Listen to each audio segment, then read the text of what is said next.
processos responsáveis pela separação dos componentes das misturas homogêneas e heterogêneas é chamado de análise imediata ou processos de fracionamento.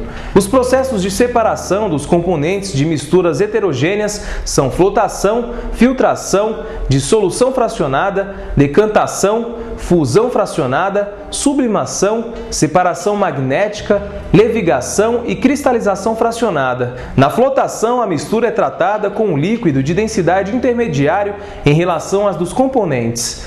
O componente que for menos denso que o líquido flutuará, enquanto o componente mais denso ficará depositado e assim ocorrerá a separação.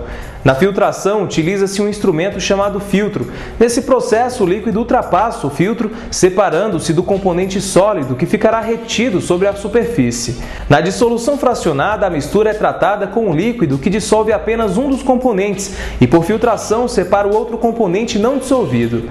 Em seguida, por meio da evaporação ou destilação do líquido usado, recupera-se o componente dissolvido. Na decantação, coloca-se a mistura em repouso para que o componente mais denso se deposite completamente. A seguir, remove-se o componente líquido e assim ocorre a separação. Na fusão fracionada, devemos aquecer a mistura e a temperatura atingirá o ponto de fusão de um dos componentes que passará para o estado líquido, podendo ocorrer a separação por decantação. A sublimação é aplicada quando uma das fases sublima facilmente. A separação magnética é aplicada quando um dos componentes é atraído pelo ímã. A levigação é empregada em misturas formadas por substâncias sólidas e de densidades diferentes, utilizando uma corrente de água que arrasta o componente menos denso.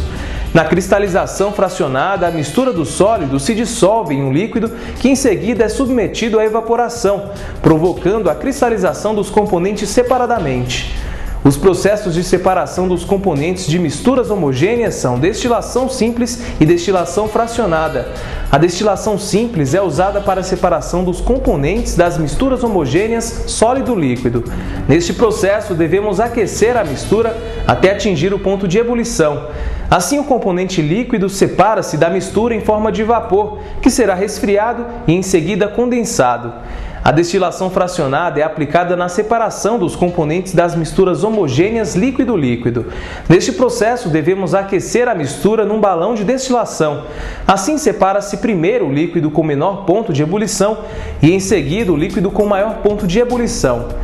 Participe do Colégio Web através do Twitter, no endereço collegioweb.com.br/Twitter ou acesse o site collegioweb.com.br.